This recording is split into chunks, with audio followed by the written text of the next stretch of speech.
Praise the lord. ప్రియమైన దేవుని బిడ్డారా, దైవ సేవకులారా, నా ఫేస్బుక్, యూట్యూబ్, వాట్సాప్ ఫ్రెండ్స్ అయినా మీ అందరికీ కూడా నాకు హృదయపూర్వకమైన ధన్యవాదాలు చెల్లించుకుంటున్నాను. ప్రియమైన దేవుని బిడ్డారా, మరి మొన్నటి దినాన మనం వాక్యం ఎక్కడి దాకా మాట్లాడుకున్నాం, దేవుని యొక్క విషయాలు అనే విషయం వింటున్న మీ అందరికీ తెలుసు కాబట్టి మరలా నేను అక్కడి నుంచి కంటిన్యూ తీసుకోవాలనుకుంటున్నాను. కాబట్టి ప్రియమైన దేవుని బిడ్డారా, ఈ కోరహు ఎందుకంత ఉధృతయ్యాడని చెప్పాను. అతనికి దేవునిచ్చిన పని నచ్చలేదు. దేవుడిచ్చిన పనే నచ్చలేదు అంటే ఇక మానవుడిచ్చిన పని ఇంకా అతనికి ఇంకేం నచ్చుతుంది? నచ్చదు. ఎందుకంటే అక్కడ మానవుడని కాదు, దేవుడని కాదు, ఇంకా ఎవరు ఉన్నతమైన వాళ్ళు అంటూ ఎవరు లేరు కదా. దేవుడికి మించిన ఉన్నతమైన వాడు ఎవరూ లేరు. అలాంటి దేవుడే పనిస్తే దాన్ని చాలా అవమానంగా తిరస్కరించాడు.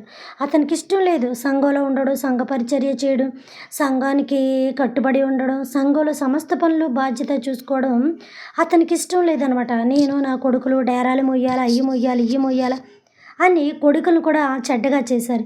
కాకపోతే కోరహు చనిపోయేటప్పుడుని కోరహు కుటుంబీకుల్ని దేవుడు నాశనించే కుటుంబీకులు అంటే ఇందులో కొడుకులను తీసేయాలి సుమా. కొడుకులు లేరు. కొడుకులు మహాదైవభక్తి కలిగిన వారు, మహాదేవునికి ఆసైనమైన వారు, నా తండ్రి చచ్చిపోయినా పర్వాలేదని చూస్తూ నిలబడిన వారు. అందుకని దేవుడు వాళ్ళ మీదకి మరణ శిక్షణ పంపించలేదు. దేవుడు ప్రేమించే వారికి ఏ మేలును కొదువైండదని 1 చేసి 2 మాని, 3 చేసి 4 మాని, 5 చేసి 6 మాని అలాంటి లెక్కలు కలిగిన వాడు కాదు. సంపూర్ణమైన లెక్క కలిగిన వాడు మన యేసయ్య. ఈ ఈ యొక్క యెహోవా దేవుడు పరిపూర్ణమైన లెక్కతోటి ఆ యొక్క వీళ్ళ కుమారులు ఎవరు? కోరహు కుమారులు నశించలేదు. కోరహు నశించిపోయారు. అసలు యాక్చువల్గా చెప్పాలంటే తల్లిదండ్రుల పాపములు 3-4 తరముల వరకు పిల్లల మీదకి వస్తూ ఉంటాయంటారు. అది పాత నిబంధన కదండి. ప్రతి దానికి ఇదొకటి అలవాటు అయిపోయింది. పాత నిబంధన, కొత్త నిబంధన, పాత నిబంధన, కొత్త నిబంధన.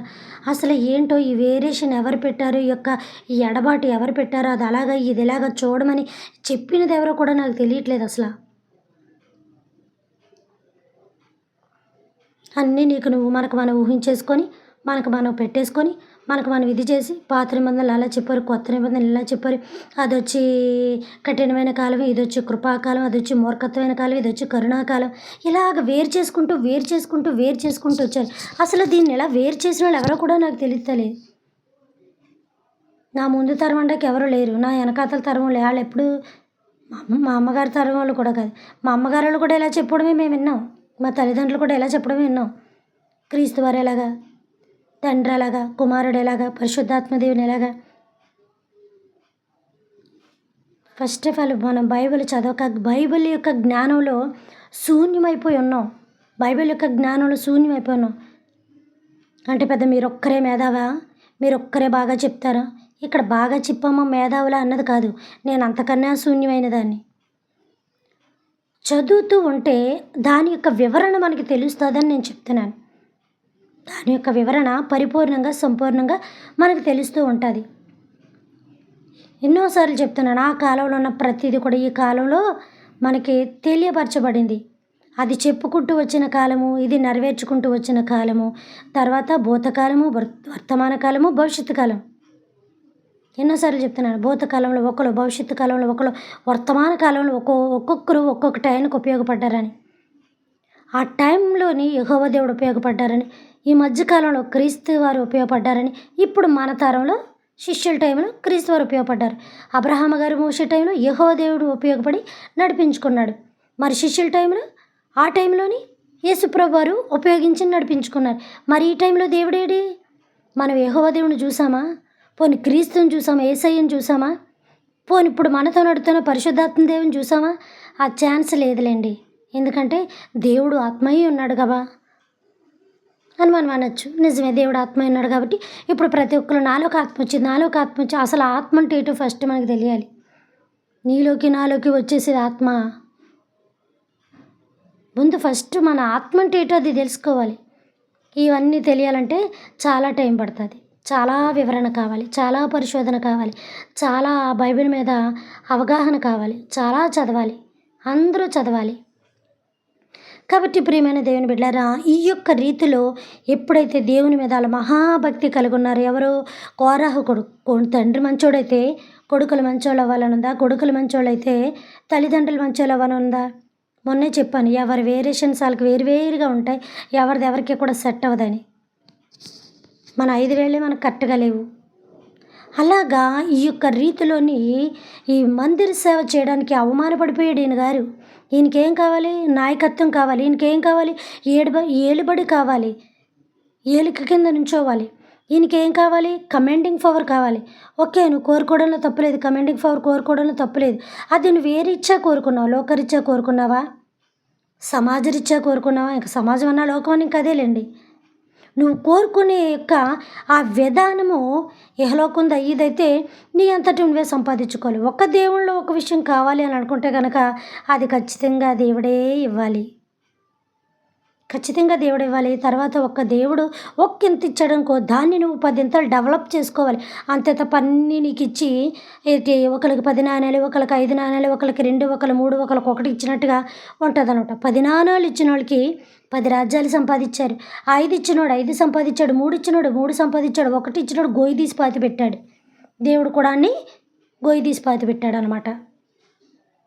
10 ఇచ్చినోడు 10 సంపాదించాడంటే ఎంత కష్టపడ్డాడు? 5 ఇచ్చినోడు 5 సంపాదించాడంటే ఎంత కష్టపడ్డాడు? 3, 2, 4 ఇచ్చినోడు కూడా ఎంత కష్టపడ్డాడు సంపాదించాడంటే. మరి 1 ఇచ్చినోడు 2 కూడా ఒక్కటికొక్కటి సంపాదించలేకపోయావా? ఒక్క దాని మీద ఒక్కటి కూడా సంపాదించలేకపోతే నువ్వెంత అసమర్థుడివి, నువ్వెంత చేతకానోడివి. నీకు ఒక్కటి యజమాని ఇచ్చాడంటే నీ స్టామినా అంతేనా ఆయనకు అర్థమైపోయింది. నీ శక్తి అంతేరే బాబు, నీకు ఎంత ఇచ్చినా నిలబడదు. ఆ ఒక్కటನ್ನು ముందు డెవలప్ చేయి, తర్వాత చూద్దాం. యజమానికి తెలీదా? యజమాని కనిపెట్టడా ఎవరు బాగా వర్క్ చేస్తున్నారో? నేను ఇచ్చిన వర్క్ ఎప్పుడు కంప్లీట్ చేసి ఎప్పుడు నాకు ఇస్తున్నారు? స్కూల్లో ఇచ్చిన పిల్లలు ఎప్పుడు త్వరగా వర్క్ కంప్లీట్ చేసి ఇస్తున్నారు? ఏ వర్క్ కంప్లీట్ చేయాలన్నా కూడా శ్రద్ధాభక్తులు ఉండాలి. అసమర్థులకి, సోమరిపోతులకి, నిర్లక్ష్యంగా ఉన్న వాళ్ళకి, సోది చెప్పిన వాళ్ళకి, టైం వేస్ట్ చేసిన వాళ్ళకి అసలా ఇవ్వడు దేవుడు. టైంతో పరిగెడతారు చూసావా, వాళ్ళని దేవుడు చాలా ఆశీర్వదిస్తాడు. అలా డబ్బుకి విలువ ఇవ్వరు, టైంకి విలువిస్తారు. ఎందుకో తెలుసా? ఆ టైమే వాళ్ళకి డబ్బు తెచ్చిపెడుతుంది. అందుకే పెద్దవాళ్ళు అంటారు టైం ఈజ్ మనీ అని. అది ఎంత నువ్వు ఖర్చు చేయగలిగితే అంత నువ్వు ఆశీర్వాదాలు చూస్తావు, అంత నీ ధనాగారాన్ని నింపుకోగలుగుతావు. అన్ని రకాల ఆలోచనలు ఆ టైంలో నువ్వు చేస్తూనే ఉండాలి. నీ బ్రెయిన్ ఖాళీ ఉంచకుండా దాన్ని ఉపయోగిస్తూ ఉండాలి. పరికిరాని వాటికి కాదు సుమా. అందుకనే దేవుడు ఒక్కటి ఇచ్చాడంటే ఆడు అసమర్థుడు అని అర్థం. ఒక్కటి ఇచ్చాడంటే ఆడు చేతకానాడు అని అర్థం. వాళ్ళకి 10 ఇచ్చినట్టు నీకు 10 ఇవ్వచ్చుగా? వాళ్ళకి 5 నాణాలు ఇచ్చినట్టు నీకు 5 ఇవ్వచ్చు కదా? వాళ్ళకి 3, 4 ఇచ్చినట్టు నీకు ఇవ్వచ్చు కదా? నీకెందుకు ఇవ్వలేదంటే నువ్వు ముందు దాన్ని నిలబెట్టి చూడు. ఆ ఒక్కటన్నా నువ్వు డెవలప్ చేయి, తర్వాత మిగతా విషయం ఆలోచిద్దామని అర్థం. ఇంతమందిలో గౌరవంగా మాట్లాడిన 10 మందిని కూడా నిన్నొక్కడినంత నీచంగా అవమానంగా మాట్లాడగల కారణం నీ శక్తి సామర్థ్యం అంతే, నీ టాలెంట్ అంతే, నీ బ్రతుకంతే, నీ విధానం అంతే అని ఆ యజమానికి తెలుసు కాబట్టి ఇచ్చాడనమాట. ఇప్పుడు అలాగే సేమ్ కోరాహు నీకు ఆ యొక్క మందిరపు సేవ ఇచ్చాడు అని అంటే ఆ టెంట్లు మోయడం, అక్కడ పెట్టడం, అది చేయడం, ఆ యొక్క విధానంలో నీ కొడుకుని జాగ్రత్తగా నడిపించడం, ఆ పల్లకి దేవుని పల్లకి మోయడానికి నీకు అవమానం వచ్చిందా? నేనైతే ఆయన చెప్పులు కూడా మూసేస్తాను, ఆ అర్హత నాకు ఇవ్వాలి. కానీ ఆయన చెప్పులు కూడా అసలు దేవుడు చెప్పులు మోయడు ఎంత ఘనతర్రా! అసలు దేవుడర్రా ఆయన. దేవుడుగా చూడండి. ఒక మనిషిగా చూడబట్టే మనకు ఆయన చులకనైపోయాడు.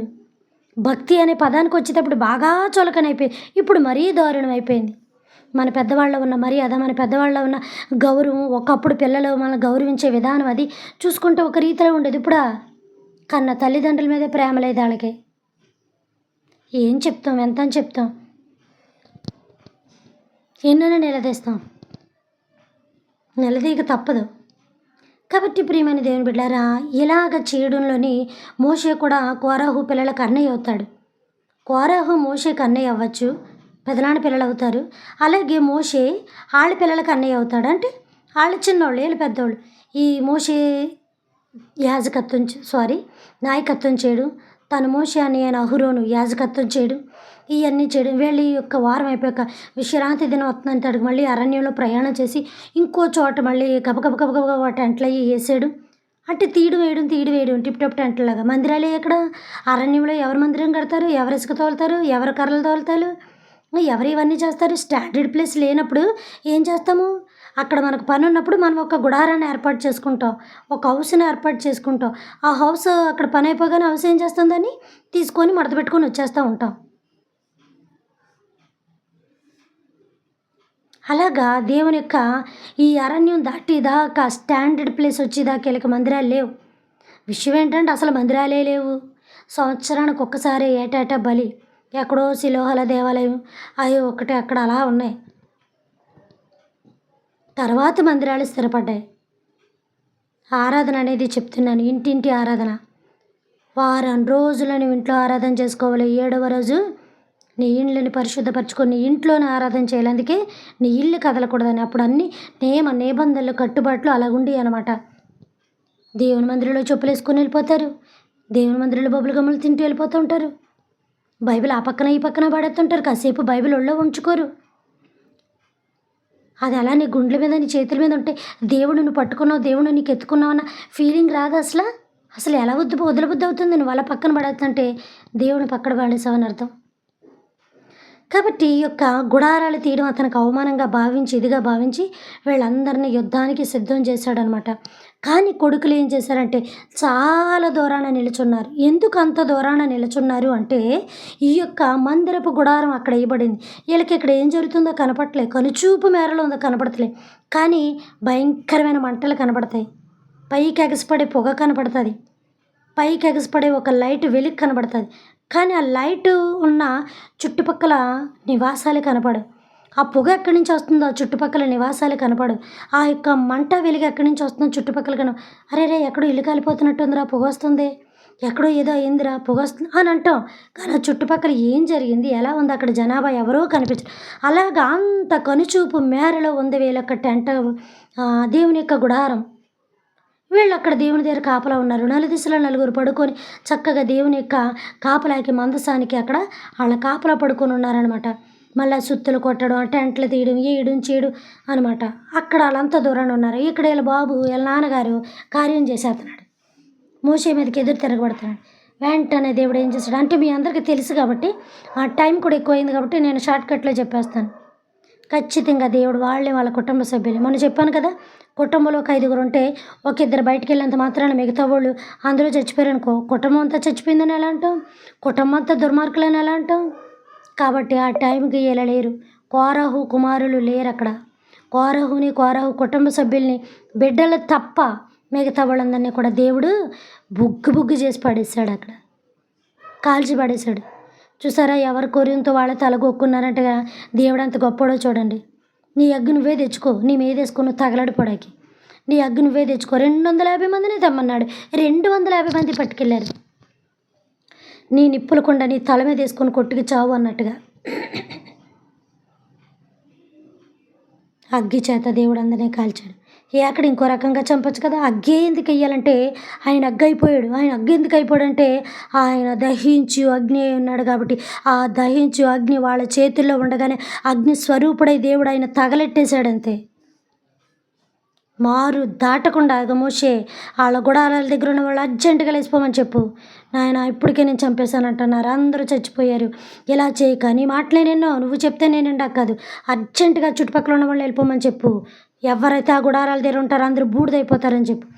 ఇంకా నా మాట నీళ్ళ లేడు బాబీనా, ఎందుకంటే చాలా ఉగ్రుడైపోయాడని గాబా వెళ్ళి చెప్పేశారు. వాళ్ళ భార్యలు వాళ్ళ పిల్లల గుడారాల దగ్గర అంటే ఇంటి గడపల దగ్గర బయట అలా నుంచున్నారు. ఆ టెంట్లలోని ఎక్కడ ఎడారిలోని ఆ గుడారాల దగ్గర అటు పక్క ఈ పక్క నడవడానికి మధ్యన ఒకటి దారి. దేవుని మీద భయభక్తులు కలిగిన వాళ్ళు, దేవుని నమ్ముకున్న వాళ్ళు అందరూ పక్క తప్పుకున్నారు. వీళ్ళు మూర్ఖులు, అహంకారులు, దేవునికి ఎదురు తిరిగిన ప్రతి ఒక్కరు కూడా దేవుడు ఆ అగ్గి చేత బూడిద చేసేసాడు. అగ్ని స్వరూపుడై ఆయన వచ్చేసి అక్కడ అగ్గి చేసి బద్దలు కొట్టి పడేశాడు అంతే. ఒక్కసారిగా చూసారా, కట్టెలని మాంసమును అగ్ని నీళ్లు బుగ్గు చేసి రాళ్ళు కూడా మొక్కలైపోయేలాగా బొగ్గులు అయిపోయేలా చేశాడు ఆయన. ఆకాశం నుంచి అగ్ని దించి ఆయన అగ్ని స్వరూపుడు అయినాడు. ఆయన దహించు అగ్ని అన్నాడు. అందుకే నీ అగ్ని నువ్వు తెచ్చుకోరా బాబు, ఆ అగ్గిలోకి నేను వచ్చి నేను సర్వనాశనం చేస్తాను. దేవుని ఉగ్రత అస్సలు మనం చూడలేదు కాబట్టి ఎంత లోకుగా ఉన్నాం. దేవుని ప్రేమ చూడబట్టి ఎంత చులకనగా ఉన్నాం. దేవుని శాంతి చూడబట్టి ఎంత ఏటకారంగా ఉన్నాం. నిజమైన అగ్ని రాక మానదు, భూమిని దహించక మానదు, ఆయన విశ్వరూపం త్వరలో బయటపడక మానదు. కాబట్టి అక్కడ తగలడిపోతుంటే ఆ పొగలు మంటలు ఎక్కడో దూరానున్న తన కొడుకులు చూస్తున్నారు. తన కొడుకులు ఇంతకు అక్కడ గొడవ అయ్యిద్ది, అదయింది ఇదైంది అనలేదు. ఏదో జరిగింది, దేవుడు ఏదో చేసేసాడు అంతే. తర్వాత ఆ ఉదయకాలానికి వెళ్ళాక, అప్పటికి వెళ్ళాక, ఆ సాయంకాలానికి వెళ్ళాక అప్పుడు తెలిసింది. ఇప్పటిదాకా ఫోన్లా, మెసేజ్లా, టైపింగ్లా అలాంటివి ఏమీ లేవు. తర్వాత ఎప్పుడో తెలిసింది ఏమైందని అనుకున్నప్పుడు, నీ తల్లిదండ్రులను, నీ కుటుంబ సభ్యులను దేవుడు దహించు అగ్ని చేత కాల్చి బూడిదే చేశాడు. అప్పటి నుంచి ఇంకా వెన్నులో వణుకు పుట్టేసుకుంది. ఎంత భక్తిగా ఉండి ఇన్ని చేసిన నా తండ్రిని వదలలేదు, మమ్మల్ని వదిలాడంటే దేవుడు కేవలం మా మీద మేము నిజమైన భక్తి, యథార్థమైన భక్తి, విశ్వాసమైన భక్తి, మా భక్తిలో స్వార్థం అనేది లేకుండా, మా భక్తిలో ఈర్ష్య, కుళ్ళి, ద్వేషం అనేది లేకుండా, పైకి మందిరానికి వెళ్ళి నటించేవారు కాకుండా యథార్థ హృదయంతో దేవుణ్ణి ఆరాధించబట్టే కదా ఈరోజు నా తండ్రికి దేవుడు శిక్ష వేసిన, నా తల్లిని చంపేసిన, మా కుటుంబకుల నాశనం దేవుడు మా మీద ప్రేమ చూపించాడు. దేవుడు మమ్మల్ని కరుణించాడు. దేవుడు మాకు ప్రాణభిక్ష పెట్టాడు. లేకపోతే మేమైపోతే ఆ క్షణాన్ని మేము అక్కడ ఉంటే మా తండ్రితో పాటు మేము బుడిదే బాబు, మేము అస్సలు అలా చేయం. ఇంకా నా యేసయ్య పాదాలు మేము వదలనే, నా తండ్రిని మేము వదలమని వాళ్ళ చనిపోయిన జీవితాంతం కూడా ఎలా వచ్చింది తెలుసా? తరతరాలు కూడా దేవునికి సేవ చేసుకుంటూ వచ్చారు వాళ్ళ కుటుంబం కూడా. కానీ కోరహు కుటుంబం ఎవరు చెప్పారు? కోరహు కుటుంబం నశించింది. ఆ కుటుంబంలో ఎంతమంది నశించారో తెలుసా? మరలా చెప్తున్నాను, ఇంట్లో ఇద్దరు వెళ్ళి బయటికి వెళ్ళి ఎక్కడో యాక్సిడెంట్ చచ్చిపోతే కుటుంబం అంతా చచ్చినట్టు కాదు అక్కడ. లేదా కుటుంబంలో ఇక్కడ ఏదైనా ప్రమాదమే, వాళ్ళిద్దరూ అక్కడ బ్రతికితే కుటుంబం అంతా చచ్చినట్టు కాదు. ఆ కుటుంబంలో ఎవరు ఇద్దరు ఉన్నట్టే లెక్క. ఎలాగ చదువుతున్నాం బైబిల్, మనం ఎలా ఊహించేసుకున్నాం? కోరహు సంతతిని దేవుడు నాశనం చేశాడు, కోరహు కుటుంబాన్ని దేవుడు బుడి చేశాడు. ఎవరు నీకు చెప్పింది? నీకు చెప్పింది ఎవరు? నువ్వు చదువుతుంది ఏంటి? ఎక్కడ వింటున్నావు? ఎలా వింటున్నావు? ఏమన్నంటే కాంట్రవర్షన్గా మారుతుంది, ఏమన్నంటే గొడవలుగా మారుతుంది. ఇలాంటి చేతకాని ఎందుకు చెప్తున్నారు మనం అడగగలం. అంత ఫోర్స్గా నాకు మాట్లాడే స్టామినా ఉంది, కానీ అది కాదు మనకు కావాల్సింది. దేవుని వాక్యం చెప్పామా? చెప్పలేదా? వాళ్ళు వినడం వినకపోవడం ఆ దేవుని చిత్తానికి వదిలేడు. దేవుడు కోపపడలేదా? దేవుడు శాంతంగా లేడా? ఇటు యెహోవా దేవుడు అలాగున్నాడు, ఇటు యేసుప్రభు వారు అలాగున్నారు. ఆయన చాలా కరుణామూర్తి కదండి యేసుప్రభు వారు. అవునా? కరుణామూర్తి చూపిస్తాను, ముందుకి అన్నీ చూపిస్తాను. ఆయన ఏం గొడవలాడు కదండి. అవునా? నీకు చెప్పారా ఆయన గొడవలాడ్డని?